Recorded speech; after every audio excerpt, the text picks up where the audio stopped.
की सीमा में पहुंचे। जनक जी को पता चला कि विश्वामित्र जी आए हैं, तो उनका स्वागत करने के लिए एक बगीचे में आए। और जैसे ही जनक जी आए, उसी समय दोनों भैया बगीचे में घूम रहे थे और गुरु जी के पास आ गए। जनक जी ने जैसे ही दोनों को देखा, तो उनकी आंखें राम जी के ऊपर ठहर गई। जनक जी ने कहा, गुरुदेव, ये दोनों बालक कौन हैं? ये कोई ऋषि पुत्र हैं या राजकुमार हैं? ये कौन हैं? गुरुजी ने कहा, आप क्यों पूछ रहे हो? तब जनक जी ने कहा,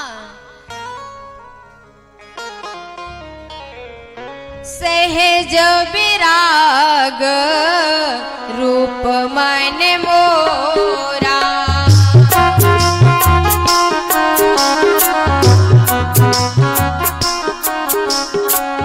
थके तो हो तजे में चंद चकोरा।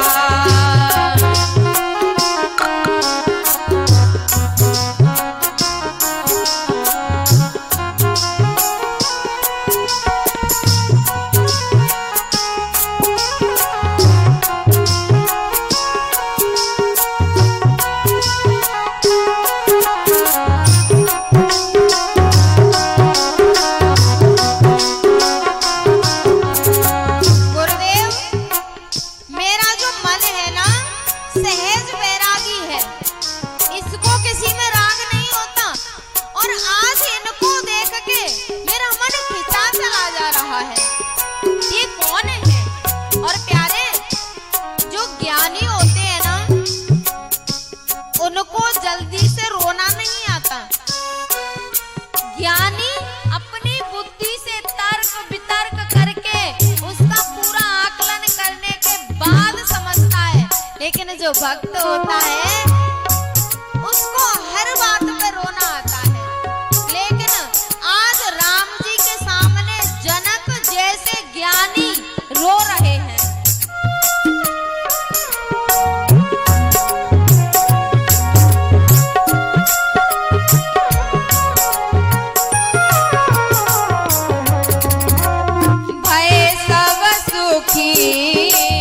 देखे दो भ्राता,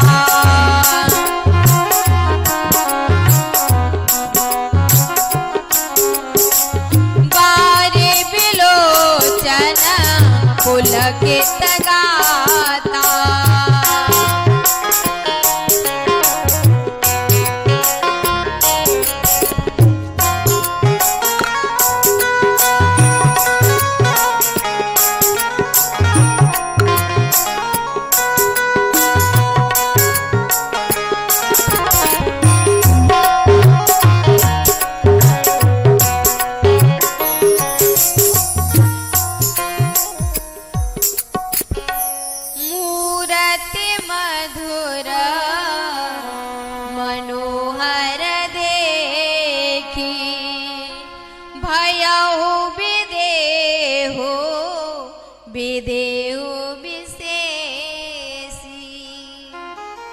गुरुदेव, ये दोनों कौन है?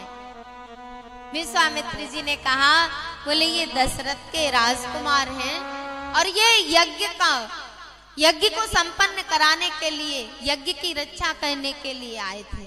बोले अच्छा।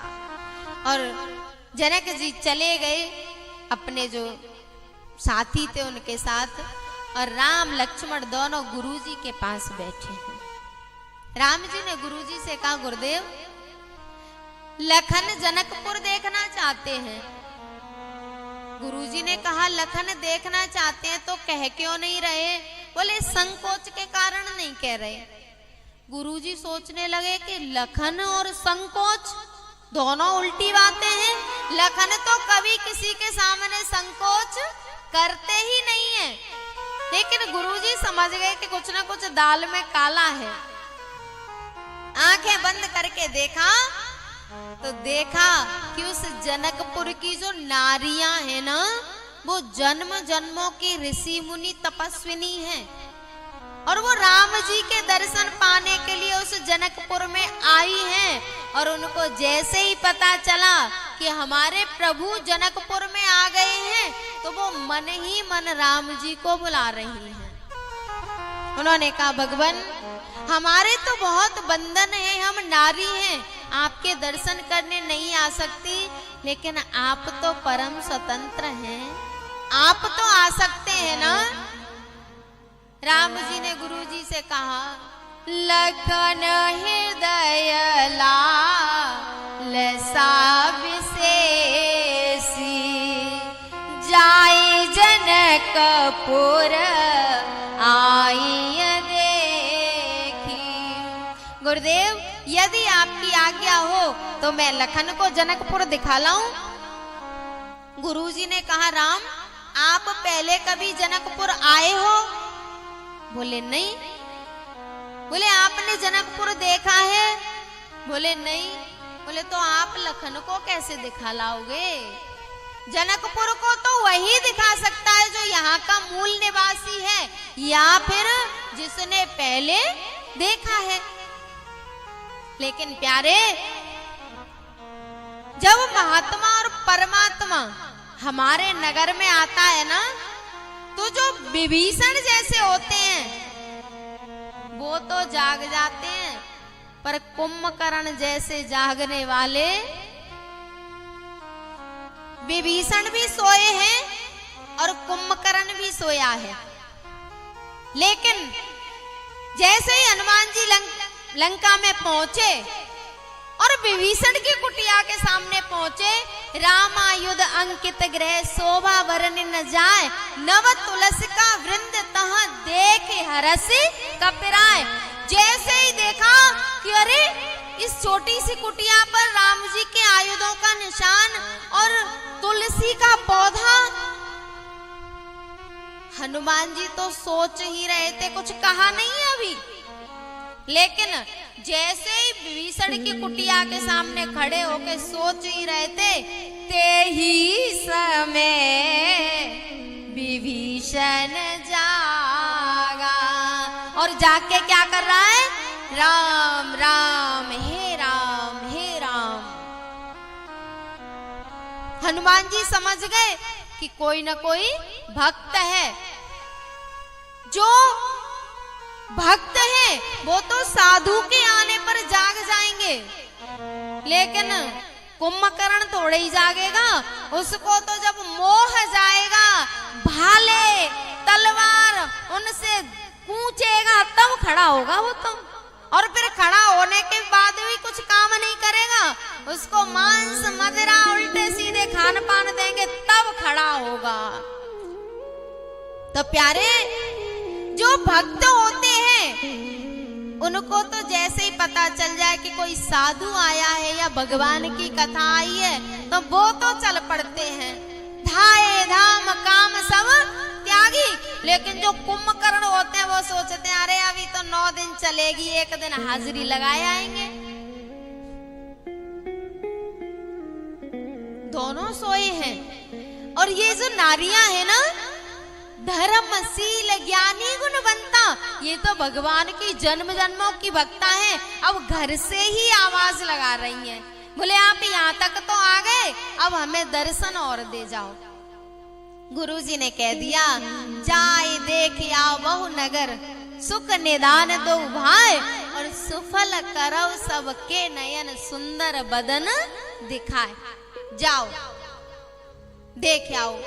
और राम जी जैसे ही चले, नगर वासियों को पता चला कि राम जी नगर में आए हैं, तो जो भक्त थे वो तो दौड़ दौड़ के आ गए राम जी के पास दर्शन करने के लिए।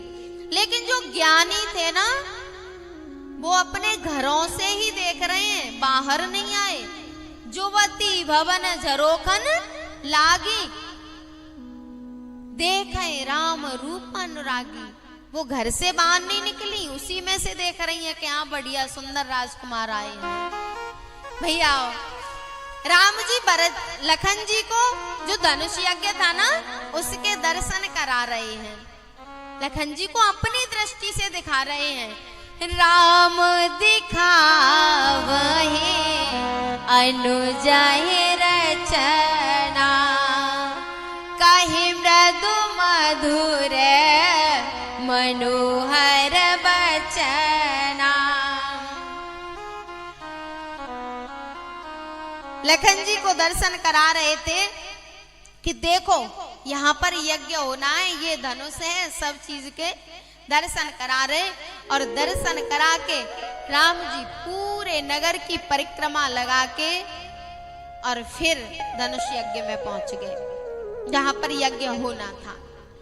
अब जिन माताओं के घर रास्ते के किनारे थे उन्होंने तो दर्शन कर लिए, लेकिन जिनके रास्ते से अलग थे वो दर्शन नहीं कर पाई। उन्होंने अपने बालक से कहा, बोले बेटा भगवान आ गए हैं लेकिन हम दर्शन नहीं कर सकती, तो तुम जाके भगवान को ले आओ। बालक ने कहा कि हम तो छोटे से हैं, भगवान हमारे कहने पे आएंगे? बोले हाँ जरूर आएंगे, तुम कोशिश करके देखो। और राम जी तो लखन को धनुष यज्ञ के दर्शन करा रहे और वो बालक गए, वो राम जी को अपनी दृष्टि से दर्शन कराने लग गए।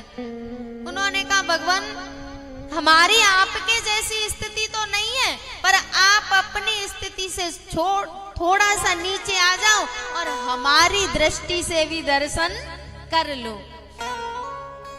राम जी की उंगलियां पकड़ पकड़ के बालक घूम रहे हैं और राम जी को दर्शन करा रहे हैं।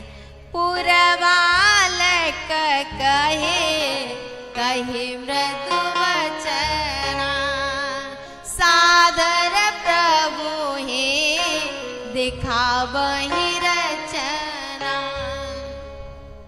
छोटे छोटे बालक भगवान को धनुष यज्ञ के दर्शन करा रहे हैं। और भैया ये जो धनुष है ना, ये जनक जी के पास कहां से आया? ये जो धनुष है जनक जी के पास कहां से आया और जनक जी ने इसको तुड़वाने का ही संकल्प क्यों लिया? और एक निवेदन कर दूं, जनक जी इस धनुष की रोजाना पूजा करते हैं, रोजाना। ऐसे नहीं है कि बस मंदिर में ठाकुर जी की स्थापना करा दी और एक पुजारी रख दिया, ऐसे नहीं। स्वयं अपने हाथों से जनक जी उस धनुष की पूजा करते हैं। ये जो धनुष है ना, ये शंकर भगवान का धनुष है। और एक दिन इस धनुष ने शंकर भगवान से प्रार्थना की, बोला भगवान हम हमेशा तोड़ने का काम करेंगे, कभी किसी को जोड़ने का नहीं करेंगे। बोले मतलब? बोले हमारा कल्याण कब होगा? मुक्ति कहे गोपाल से मेरी मुक्ति बताओ। अरे भैया हर कोई मुक्त होना चाहता है, और ये धनुष तो बेचारा बड़ा बंधन में है, दोनों तरफ से बंधा पड़ा है। उसने शंकर भगवान से कहा कि मेरी मुक्ति कैसे होगी? शंकर भगवान ने कहा, बोले एक बार तेरे जीवन में ऐसा मौका आएगा कि तू जोड़ने का काम करेगा।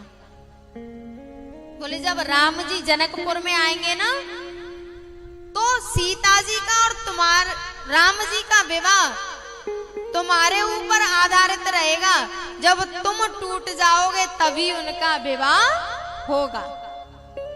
बोले ठीक है। और इधर जनक जी ने तपस्या की, शंकर भगवान को प्रसन्न किया और शंकर भगवान से प्रार्थना की। बोले भगवान जिसका आप दिन रात भजन करते हो ना, मैं उनके दर्शन करना चाहता हूं। ऐसी कृपा करो कि मैं राम जी के दर्शन करूं।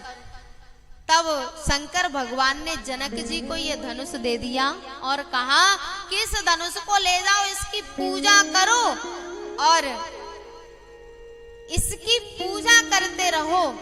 इस पूजा का फल होगा कि तुम्हारे जीवन में एक दिन जिसको आप मांग रहे हो वो आ जाएगा। जिसका मैं दिन रात भजन करता हूँ वो तुम्हें दर्शन देने आएगा।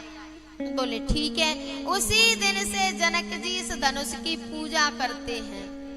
एक दिन जानकी पूजा के स्थल पर आई और सफाई कर रही थी। सफाई करते करते उस धनुष को एक हाथ से उठा लिया और इस दृश्य को जनक जी देख रहे थे। उन्होंने सोचा कि इतने भारी धनुष को एक हाथ से खेल खेल में उठा लिया, तो उन्होंने वहीं पे संकल्प किया कि जो इस धनुष को तोड़ेगा उसी के साथ सीता का विवाह होगा।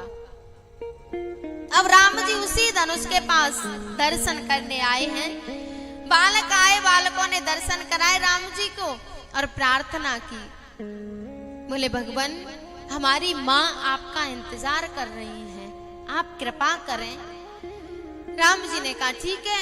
और राम जी केवल एक बालक के घर नहीं गए, जितने भी बालक थे सबके घर गए हैं।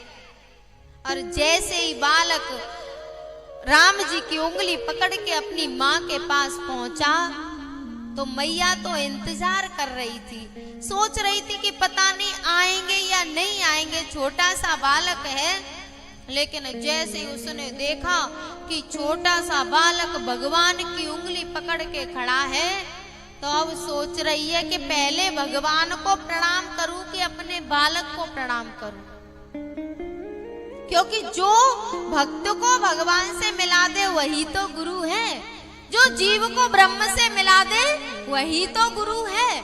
अब बालक ने गुरु का काम किया है तो मैया सोच रही है कि पहले किसको प्रणाम करूं। मैया ने राम जी को तो छोड़ दिया और अपने बालक को गोद में भर लिया और बहुत रोई। बोले बेटा आज तू मेरे ऋण से उऋण हो गया। और भैयाओ सच्ची संतान तो वही है जो अपने माता पिता को मुक्ति का रास्ता दिखा दे, मुक्ति करा दे। और इतनी सामर्थ्य इस कलकाल में नहीं है कि भगवान को माता पिता के सामने ला के खड़ा कर दे, तो कम से कम भगवान को नहीं तो भगवान की कथा तो एक बार माता पिता को सुना दे। धन्य है वो लोग जिनके माता पिता जो ने कितनी बार परिचित बन चुके हैं, धन्यवाद के पात्र हैं। क्योंकि प्यारे इस संसार में चाहे कितनी ही कमाई कर लो, ये कमाई हमारे काम आने वाली नहीं है, इससे हमारी मुक्ति होने वाली नहीं है। और बहुत से तो बालक यदि कहे ना कि कथा करा दे, भागवत करा दे, तो माँ बाप कहते हैं अरे क्या करना बच्चों को पढ़ा लो। लेकिन एक निवेदन कर दूं, आप खूब बच्चों को पढ़ा लो और उनमें संस्कार नहीं है तो वो पढ़ाई काम आने वाली नहीं है, बेकार है। और हाँ भले ही कम पढ़े लिखे हैं लेकिन संस्कार पड़ गए हैं तो फिर संस्कार हमेशा काम आते हैं, संस्कार कभी नष्ट होने वाले नहीं हैं। और प्यारे जैसे ही वो बालक अपनी माँ के पास भगवान को लाया तो उसने कहा बेटा अब तू मेरे ऋण से उऋण हो गया, मैं धन्य हो गई। भगवान ने दर्शन दिया और वहां से चले।